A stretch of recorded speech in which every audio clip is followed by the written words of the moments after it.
അതിഷി മർലേന ദില്ലി മുഖ്യമന്ത്രിയാകും. തീരുമാനം ആം ആദ്മി പാർട്ടി നിയമസഭാ കക്ഷി യോഗത്തിലാണ്. ദില്ലിയുടെ മൂന്നാമത് വനിതാ മുഖ്യമന്ത്രിയാണ് അതിഷി. വിഷ്ണു തലവൂർ ചേരുന്നു. വിഷ്ണു തുടക്കത്തിൽ സൂചിപ്പിച്ചതുപോലെ ദില്ലിയുടെ മൂന്നാമത്തെ വനിതാ മുഖ്യമന്ത്രി പ്രതീക്ഷിച്ചിരുന്ന പേരാണ് അതിഷിയുടേത്. ഏറ്റവും പ്രധാനം അരവിന്ദ് കെജ്രിവാളിന്റെ വിശ്വസ്ത.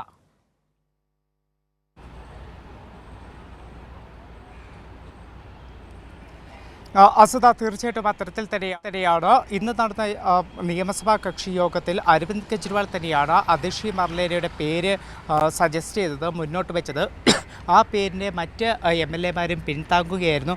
എന്തായാലും അതിഷി ദില്ലിയുടെ മൂന്നാം മുഖ്യമന്ത്രി ആകുന്നു എന്നതാണ് ഏറ്റവും പ്രധാനം. മൂന്നാം വനിതാ മുഖ്യമന്ത്രി ആകുന്നു എന്നതാണ് ഏറ്റവും പ്രധാനം. ആ പ്രഖ്യാപനം എന്തായാലും അതിഷിയുടെ പേര് മുഖ്യമന്ത്രിയായി വന്നിരിക്കുന്നു. അതിഷി നമുക്കറിയാവുന്ന പോലെ കെജ്രിവാളിൻ്റെ ഏറ്റവും വിശ്വസ്തയാണ്.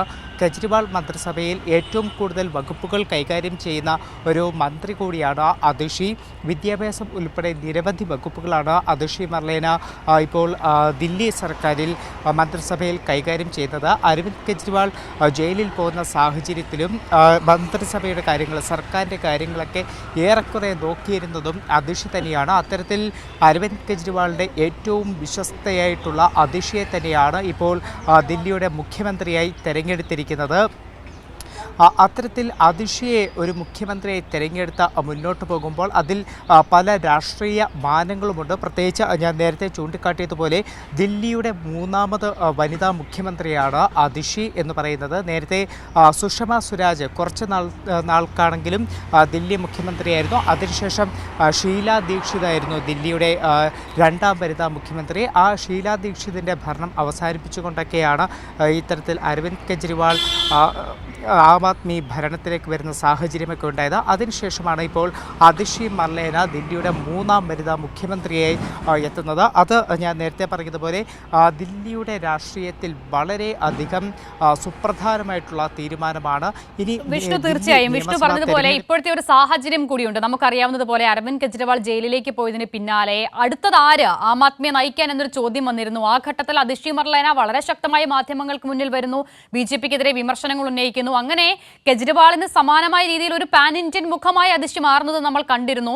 പിന്നീട് വന്ന സംശയങ്ങളിലും പിന്നീട് വന്ന ചർച്ചകളിലുമൊക്കെ അതിഷിയുടെ പേരുണ്ടായിരുന്നു. ഇന്ന് രാവിലെ വരെ അതിഷി എന്ന തരത്തിൽ തന്നെ പ്രചാരണങ്ങൾ വരികയും ചെയ്തു. പക്ഷേ വിഷ്ണു, അതിഷി മുഖ്യമന്ത്രി പദത്തിലേക്ക് എത്തുന്നൊരു സമയമുണ്ട്. ദില്ലിയെ സംബന്ധിച്ചിടത്തോളമായാലും രാജ്യത്തെ സംബന്ധിച്ചിടത്തോളമായാലും ഏറ്റവും പ്രതികൂലമായ രാഷ്ട്രീയ സാഹചര്യങ്ങളിലൂടെ കടന്നു പോകുന്നു. ദില്ലിയിലും ആം ആദ്മിക്ക് കാര്യങ്ങൾ അത്ര ശുഭകരമല്ല. ആ നിലയിൽ അതിഷി ഏറ്റെടുക്കേണ്ടി വരുന്ന ഉത്തരവാദിത്തങ്ങളുടെ ഒരു ബാഹുല്യമുണ്ടല്ലോ.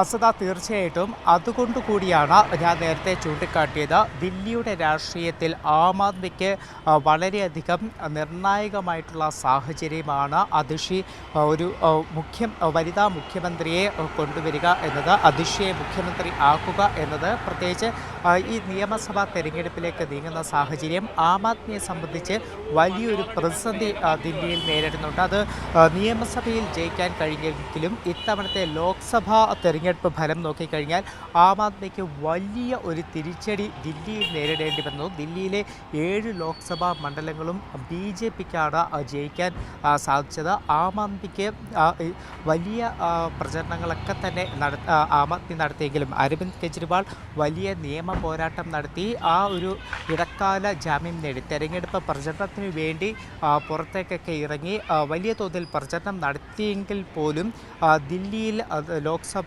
സീറ്റ് ഒരെണ്ണം പോലും ജയിക്കാൻ കഴിയാത്ത ഒരു തിരിച്ചടി ആം ആദ്മി നേരിട്ടിരുന്നു. അപ്പോൾ ഇനി നിയമസഭാ തെരഞ്ഞെടുപ്പിലേക്ക് പോകുമ്പോൾ കൃത്യമായിട്ടുള്ള പ്രചരണം നടത്തി ആം ആദ്മിക്ക് ആ ഒരു നഷ്ടം വന്ന ആ ഒരു ഇമേജ് കൃത്യമായി തിരിച്ചു പിടിച്ചുകൊണ്ട് മുന്നോട്ട് പോകേണ്ട സാഹചര്യമുണ്ട്. ആ സാഹചര്യം കൂടി മുൻനിർത്തിയാണ് അതിഷി മർലേനയെ ദില്ലിയുടെ വനിതാ മുഖ്യമന്ത്രിയായി അതിഷി മർലേനയെ ഇപ്പോൾ കൊണ്ടുവരുന്നത്. അസിത.